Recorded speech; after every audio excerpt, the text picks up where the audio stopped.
ATL Day Ones, part of Locked On Sports Atlanta. And it starts now.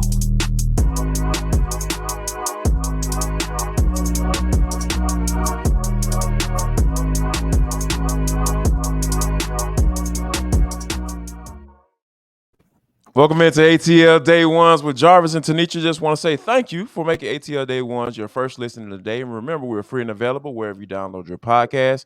And wherever you download your podcast, make sure you leave us a 5-star review. We really appreciate you for that in advance. And special announcement, I will continue to say it. Go ahead and download that Roku or Amazon Fire. We're on there as well. If you want to check us out on the big screen, and we are making sure that we are letting you know about that because, hey, you might not want to do this on the mobile device. You might want to check us out on the big screen. And if you want to do that, go ahead and check us out on Roku and Amazon Fire TV. We got a lot of good stuff on board for today.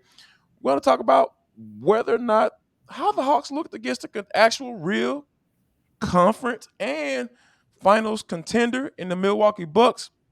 And what in the hell did we watch on Sunday at Mercedes Benz Stadium? And last but not least, for the culture, we know how expensive these doggone airline prices are. It looks like one airline's got a little sympathy, and they're going to try to do something about it. But first, we got to talk about the Atlanta Hawks. They lose against the Milwaukee Bucks. And it looks like Trae Young is in full force, and he's actually – there's no concerns about him, start getting off to a slow start from a shooting standpoint, but it seems like Giannis Antetokounmpo was just too much for the home team. Yeah, and I think, in previous games last year and even the year before, the Hawks were fine against the Bucks. So I think they're going to be fine again because Onyeka Okongwu still did have a little something to say.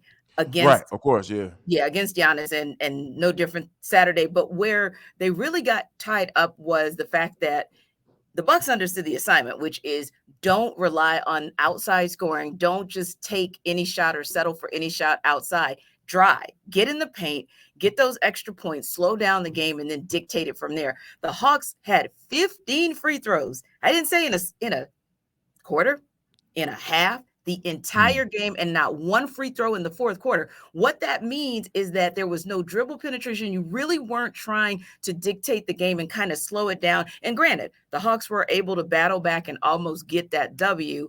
But what literally held them up from that was, like I said, just settling for the shots that they were getting on the outside instead of maybe taking that game inside the paint. And then to your point, letting your bigs do a little bit more damage and kind of slow down, not just Giannis, but the Bucks bigs as well. Yeah, I think that's the kind of thing when you look at games like that, right? You start to see Trae start to feel himself, and then he say, hey, this is going to be my game that I'm going to start take off. And then you start hitting threes, and you see DeJounte Murray start getting warmed up on the three-point as well. And I think a lot of times when you're hot like that, everybody else going to try to follow suit. And I think that you have to be able to take advantage of your bigs. You got to be able to get to feed the ball to John Collins. You got to feed the ball to Onyeka Okongwu, because at the end of the day, you're not gonna stop Giannis. Like that. Just say, let's keep it a buck, right? Right. No pun intended. But but you have to force him to kind of play some defense. Force him to potentially get him in some foul trouble, because you have John Collins, whose game, his post game is upgraded, right? He's gotten better in that department. So you got to take advantage of that. So that's just the thing. I think they're gonna have to work into those situations where I know we're hitting the three ball, but like you said, slow this bad boy down. Let's dump it off into the post and make Giannis play some defense. Make him work on that end if you're not going to make him work on the offensive end. Absolutely. And for tonight going against the Raptors, it can go anywhere with the Raptors. I mean, Anunoby is the one that, typically has given the Hawks trouble. All type of fits. So watch out for him. But ultimately, the Raptors are they're like chameleons, because sometimes the Raptors play the game from outside in, and sometimes they play it from inside out, and Anunoby can kind of hit from anywhere. So you really just have to watch to see, okay, is this game going to kind of run through a Fred VanVleet, or is this game going to run through Obi Anunoby? And then you make a decision from there. But I love what you said at the end, which is don't get caught up with, oh, okay, if Trae's hitting from three and DJ's hitting from three, then the rest of us need to, try to play that game. The bench is not, first of all, your second unit is not there yet in terms of your 3-point shot. Until you get Bogey back, you're really not going to have a trio or even a quartet of players who can really hit that three. So everybody has to be prepared to really get involved. And the Raptors play physical. So that's something that really, to me, lends itself to your bigs kind of setting the tone for tonight. Yeah, and also, don't let Pascal Siakam look like he's all the world. an all-world NBA player, the best player in the NBA. We don't need to see that in back-to-back nights because Giannis is that dude. Right. Just in case anybody forgot, he is that guy. But Pascal Siakam, don't let him go off. And they do have a dude like Scotty Barnes, like you said, like you mentioned, Bogdanovich will be out, and the Raptors will be out without Otto Porter as well. So, hey, teams coming in with only one injury. So, pretty fairly, it's going to be a pretty good matchup tonight. We're definitely going to have an eye on that. Speaking of another matchup that we had our eyes on over the weekend was definitely the Georgia Bulldogs. They end up beating the Florida Gators team, but I think that one thing that we talked about on Fridays when we previewed this game, I think that was the main thing that we wanted to see was them getting off to a good start. They got off to a good start. And we saw Stetson Bennett. We saw the run game. We saw Brock Bowers absolutely just dominating, looking like the Heisman Trophy candidate that he should be. Yes. And then after halftime, it was 28-3, and then we started they almost like they put on the other black and red and looked like a Falcons team that were just lost in the third quarter, T. Right. It was just the weirdest thing, except the one thing that I thought about was, who do you think you are taking your foot off the gas? Who making mental errors? This is supposed to be your tune-up game for the now number 2 team in the country, tied, of course, with Ohio State. Tennessee is not going to lay down at all. In fact, they're going to come strapped and ready because they want to take down Goliath. That's just the reality of it. So you're going to have to be prepared to play them all 4 quarters and be prepared, because Florida did a little bit of adjusting, and then they took advantage of the fact that sometimes the Bulldog secondary will let you get away with an explosive play or two. The Vols can get more than an explosive play or two. That's what they hit you 4 with. or 7. Exactly. They got themselves a guy that's in that Heisman conversation right now under center, right? So that was the one thing for, like you said, they checked the box where we wanted in getting off to a fast start. They checked the box where we wanted in continuing to go back to being RBU. What they need to do on defense, and I understand that they don't have all their guns, Jarvis, but whatever guns you have, they better be ready, because I'm telling you, the Volunteers, they're the truth. And this could be that situation where if you're not careful, the SEC East will come and go in Sanford Stadium on Saturday. Yeah, and I think Kirby Smart's understand what's going on, right? Because he's already asking for the fans to be rowdy and not keep as much orange out of their stadium as you possibly can. Resell your tickets to Tennessee fans, right? Exactly. Even though you get $1,000 for it, but don't sell it. Easily can pay some bills with the sale of the tickets this weekend. So I think that, as long as Georgia fans don't sell their tickets, and I think that Georgia gets off to a good start, and Stetson Bennett, stop throwing all these doggone these rando picks, man. You need to get your life together. And speaking of money, T, and getting your life together, if you want to get your life together and win some scratch-o, some change, some money, go to betonline.net, because it is the fastest and easiest way to check in on all your betting needs. Find all your favorite sports and events at the #1 online source for odds, lines, and games. See, I was looking, we talked about the Atlanta Hawks earlier, and I was looking at some of the odds, and you know what? The Hawks are on the road, so, hey, they're a 3.5-point underdog. So, this is something you might want to check out. You're trying to get all the information that you need. BetOnline is the place to go, because it continues to be the top online source for all your sports wagering information, from live in-game betting, scores, and podcasts. Guess what? You guys come to us for all your Atlanta sports needs. Go to BetOnline for all your sports and gambling needs, because you're trying to win some money. And also, if you're trying to figure out what's going down in the Monday night game tonight, hey, you want to see who's the favorite, who's the person that you need to check on? What is the over/under for the game? BetOnline has all those things right there waiting for you, because you know what you need to do is head to BetOnline today, or use your mobile device. You know it's attached to your hand, to learn more about the action happening today, because BetOnline is where the game starts. Yeah. And we couldn't figure out where the game would start or finish on Sunday at Mercedes At Benz all. Stadium. Like every time we thought the game was over, it then reset itself to the point where you wondered, okay, does either team want to win this game? But the funny thing is, before we go into the cray-cray of that barn burner, right? The Right. dog fight and what felt like the battle of the averages, the one thing I wanted to say was, and you were there, Jarvis. So Jarvis was covering the game for ATL Day Ones and Locked On Sports Atlanta. And the one thing I said, even down to DJ Moore's touchdown, I was like, still don't feel like the Falcons are losing this thing. I don't. And all I can say is I continue to preach. This is a scrappy team. This is a different team under Arthur Smith. He started laying that foundation last season, where it is not over until it's over. And I promise you, Jarvis, I'd literally already drafted my tweet.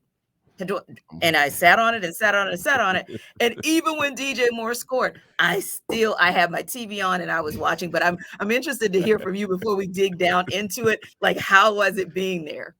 Oh my God, it was absolutely crazy. Like I was kind of like right in between the the Atlanta media and everything, and the Carolina Panthers media. So I'm hearing Carolina Panthers media cussing. They were like, God, this game will never be over.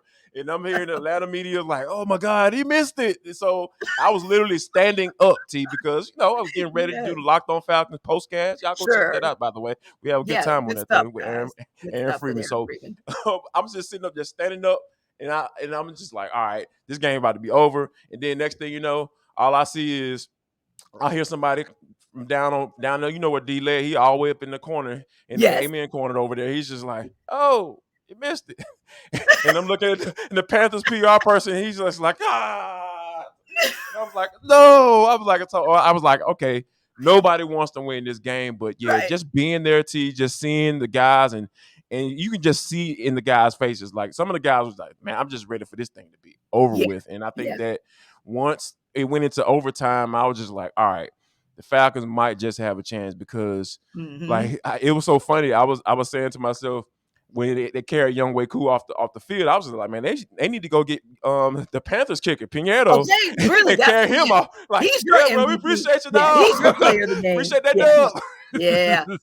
And you might want to help him, Young Wei Koo, you may want to call your fellow colleague, because I'm sure it's tight on him in Carolina this morning. I am sure things ain't going real well in Charlotte for him. However, Young Wei Koo, he's had a few Young Wei Koo not moments earlier in the season, right? But who we saw yesterday, that's the guy that was the Pro Bowler, who literally went in there with ice in his veins. Hate to say something that cliche-ish, but it's the truth.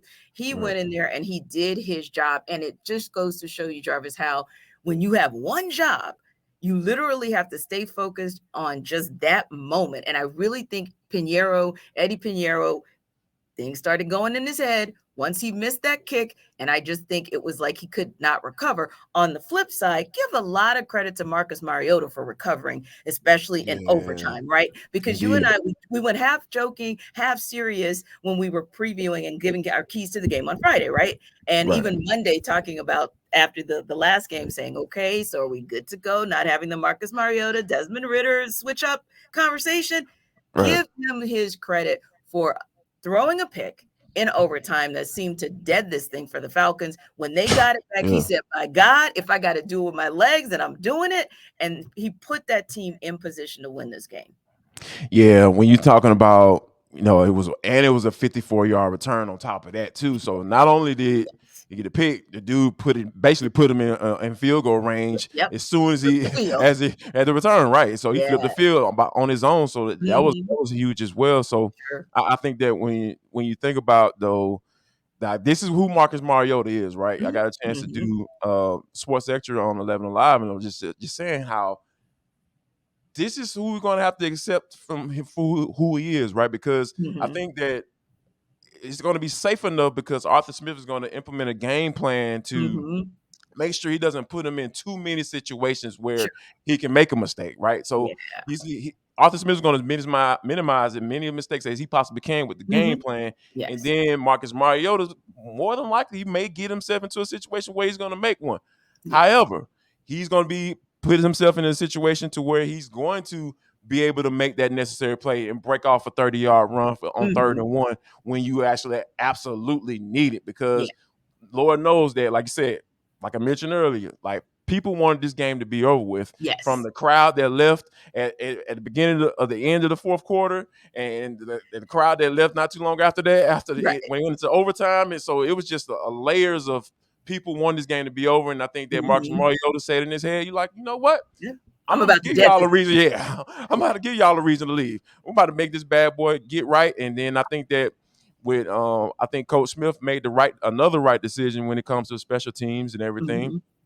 And by kicking it on 3rd down, because hey, just in case something happens, just in case, I know I got my guy. I know he can go back and go get the job done. Yeah, he's not going to do that twice. And we talk about the end of the game and the fact that the fourth quarter was just cray. 34 points was scored between the two teams, 4 lead changes in that particular quarter. But I even go back to something that we talked about as well and want to get a little bit of defensive talk in there. But before we wrap up talking about some of the good on the offensive side, everybody had been screaming it. So while you enjoyed the game finally ending, how it started was very exciting for folks because Kyle Pitts got his 2nd touchdown and he got 5 receptions, 9 targets, actually 80 yards, a nice solid game from KP. Yeah, I like the fact that he was able to get Marcus Mariota was able to get the ball to him so he can make a play after the fact, right? To get some of those yak yards, some of that brown liquor. You know, I love when those wide receivers getting that brown liquor because that's something that you have to make sure that Marcus Mariota has to be on top of, because a lot of times he does throw the ball behind the wide receiver and does give him the opportunity to go make a play. And you saw that he was able to do that multiple times, right, with Demir Bird and obviously Kyle Pitts. So it was just beautiful. That touchdown pass was beautiful, right? Because when you think about how the Carolina, they were lined up and then they kind of moved, the defender moved over almost on the outside, from an outside leverage standpoint to Kyle Pitts. And as soon as the ball was snapped, Marcus Mariota, he locked in. He was like, all right, I know we got exactly what we want. And then he put the ball right on Kyle Pitts, and Kyle Pitts did the rest. And I think that's a beautiful thing to see. The more they develop their relationship and start to get on the same page, I think the ball is going to start finding Kyle Pitts more so, and I don't even think it's going to have to be call plays or targeted plays from Arthur Smith. And I think Marcus Mariota is going to start looking for him more as their relationship continues to evolve on the field. Indeed. Now, the defense hung in there, but there were moments, like you said, where we were looking for him and wondering where certain of them were or should have been on some plays. So I give a lot of credit to some of the defensive players. Like I really, and I got to just say this, Isaiah Oliver, always good to see what he's doing. Exactly. Like this is why you got him in the 2nd round, because you saw the potential there, and 2nd year in DNP system, getting the opportunity to be a specialist, so to speak, kind of coming in, as a nickel, but now injuries kind of putting him back in the space where he was before. And just to see him excel there was good. But you also have to say to yourself now, and I believe the defense did enough, right? Just enough to get by. And I think they showed you that they can do it in big moments, just like we hope to see them do these next stretch of games heading into the bye. But what do you think? Did the defense do enough, or could they have done a little bit more here and there, other than the head scratcher that became the DJ Moore touchdown? To be honest with you, I think they could have done more just from a pass rush standpoint. I think that DNPs got really creative last week when you're talking about mixing it up and you having talking about the show blitzes and the double A gap blitzes and everything like that. I think he could have done a little bit more of that. I would have liked to have seen that, because PJ Walker is a guy that is not going to necessarily take off. Like when he moves around in the pocket, he's looking to throw the ball down the field, obviously. So and the Falcons found that out right there at the end of the game with 12 seconds left in the fourth quarter to go. So I think that was something that we knew about Yeah. PJ coming into this game. So Mm-hmm. I think that I would have liked for DPs to kind of at least move him off the spot, heat Yeah. him up a little bit. You saw it from time to time, but I would have liked to Mm-hmm. seen that a little bit more Yeah. because I understand that you're down in the secondary, but you can't get vanilla in the Right. NFL. Like Yeah. once you get vanilla in the NFL, as far as guys knowing what coverage you're in right Mm-hmm. off the bat and Yeah. pre-snap, I don't care who's back at quarterback. They gonna light your butt up. Yes. If they know if you playing cover two or too high safety or however whatever coverage you want to call Mm-hmm. out there, whatever the nickname you want to call it, if they know it on pre-snap tee, it's gonna be a long day. And I think Yes. that's where the Falcons found themselves throughout this game. Yeah, and it was interesting that you mentioned that because first glance, I was thinking to myself, okay, here comes the blitz for PJ Walker. They're going to get him. They're going to get him. But when you look back at that play, that wasn't a blitz. And that, Mm-mm. but to your point, probably should have been, could have been. And I think if they had brought pressure in that space the entire game and kind of Make not him get rid of taking the football and come up and make the tackle, Yep, right? there you go. And make him Yeah, exactly. At least make him feel it. At least give him right. some pressure. At least Mm-hmm. get some QB hits in there. And by the time you get to that play in the fourth quarter, he's certainly thinking twice about where he's going to go. Maybe releasing that ball just a hair earlier, and maybe not having that touchdown to even take you to overtime. But speaking of that, if you want to know about Atlanta sports and the reactions, because we give it to you. We give you the good all day, every day. Of course, that means you're going to go to Locked On Sports Atlanta and ATL Day Ones for your first listen. But hey, for your next listen, you should always check out the Locked On Sports Today podcast because they give you the biggest stories of the day, instant reactions, just like reactions here, big game recaps. There were a lot of them, like the Eagles. Rest in peace, my Steelers, but the Eagles went 7-0. So that was the big game recap for you today that they're going to go after because the Eagles remain the only undefeated team in the NFL. And listen, kind of like our For the Culture, which is where we are headed to in a minute on ATL Day Ones, the Locked On Sports Today crew will give you their take of the day. So check it out. It's available on the Odyssey app, even on YouTube like we are, and of course, wherever you get your podcasts. No doubt about it. Make sure you go check those people out. Now, T, you know how I know for me as being a big guy, this is something that, we actually go through each and every day. This is for the culture. It is the intersection between sports, entertainment, and the culture. And sometimes whatever the hell we want to talk about. Because that's just how we get down on the show. Today is no different. And like I started, before T, like I'm a big guy. I can't sit in no middle aisle seat. And I think I will find a way. I will ask. I don't care if it's a lady with her child and she want to sit on the edge. I was like, Right. excuse me, can you please switch with me, please? And, most of the time I'm traveling with my wife or my babies. Right. I'm just like, Tanae, baby, I cannot sit in that middle seat. Can you go ahead and take care of that for your boy? So apparently, the rest of America feels the same way because less than 1% actually want or willingly keep the middle seat. So, Same. so I told you, I'm glad that you understand that, right? So Virgin Australia is got a little something that they trying to do a little giving back, right? So they are actually going to provide a lottery prize to the person that sits in the middle seat, right? So you obviously if you sit in the middle seat, you're going to be able to. All you got to do is go to fill out the information on the Virgin Australia app Yep. 48 hours before your flight, and then you're going to be submitted or registered to potentially win a lottery prize. How cool is that? Well, it'd be really cool if Southwest and Delta Airlines picked it up here in the A. What? Are you Come listening? on now. Can you pick it up? I'll be up in that God. middle seat just like that. Just to do it. Just to do it. Just to do it. Why not? Right. You want the armrest? Go ahead. You want the armrest? Go ahead. I'm good right here. Yep. Just gonna be sitting here with my cookies and my juice, and hey, hopefully I'll get a lottery ticket. But man, that is such a cool deal, right? Because Right. yeah, none of us really like sitting in that middle seat. My last flight from Cincinnati, calling one of the games that you and I call for SIAC, and I was in the middle seat, and I was like, God help me. God, please let these people go to sleep. Please don't let them touch me because I don't like people touching me, random folks.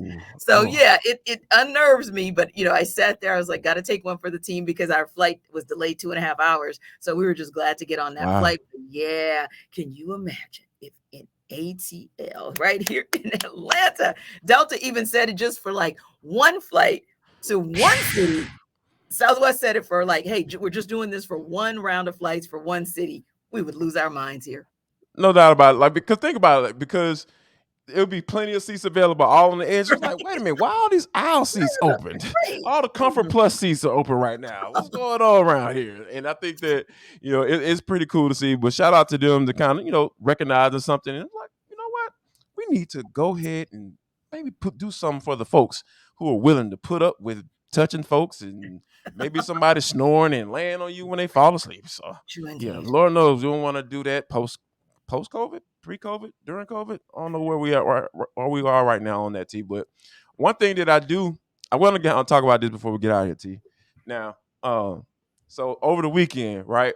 So Tanae and I, we went to go see Keith Sweat, and before we made a decision to go, I posed the question to Tanae, though. That's my wife. For those who don't know, her name is Tanae, and I was like, "Babe, are we old enough to go to Keith Sweat concerts? Like, have we reached that you know what I'm saying?" I was like, are we in that demo, to go to Keith Sweat concerts? She was like, yeah, I was like, all right, cool. So, I'm going to the concert with this in the back of my mind. So I had my nice little fitted, little slim fit, sweatsuit on. So I'm like, all right, cool.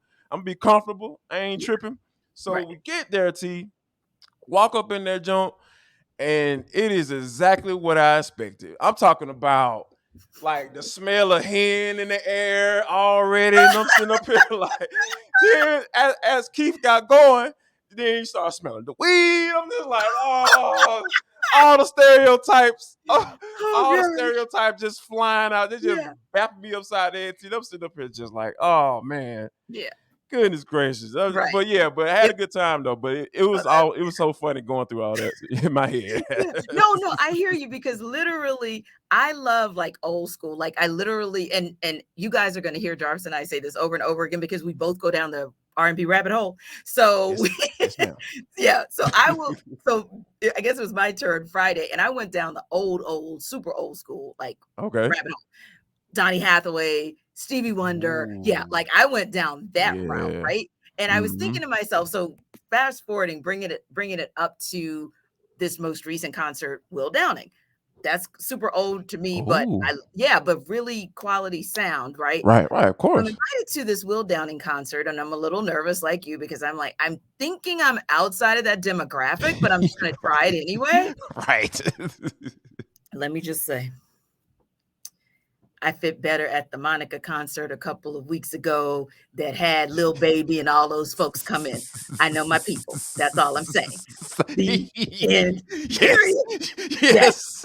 So that's where you're going to find Jarvis and I. If you ever see Dr. Tanae and me with somebody who will not be named on this show because it's none of your business. But yeah, the next time we all go to a concert, trust and believe it's going to be somewhere in that Monica, Lil Baby, maybe Outkast space. T.I., you know what I'm saying? Like, good ball. That's where we're in there. That's where we are. Yeah. Unless it's like super, super old school, and you're just like, it's a once in a lifetime opportunity. Like if you haven't seen a Patti LaBelle or a Gladys Knight, and you just want to check that off the bucket list. But other than that, no, sir, no, ma'am. Now, what I want the Hawks to do is check the Raptors off the bucket list real early this season, because we know that they gave the Hawks fits last year. So they're up top in Canada, hoping that they can bring this W back and wrap this road trip up going into that final game with the win. We'll talk about that. We're going to break down some more of this wacky, crazy, wild, cray-cray game that was the Falcons Panthers yesterday. We'll talk about it a little bit more tomorrow. And of course, anything else that comes on, including any moves that the Falcons make heading into that trade deadline. We'll talk about it tomorrow, guys. So, like Jarvis always tells you, make sure that you check us out each and every day, and Locked On Sports Atlanta Network as well. No doubt about it. And Locked On Sports Today got all those big boy games you can check out. And don't forget, you can check out the take of the day on Locked On Sports Today. T, tell them folks, y'all come back now, you hear? Peace.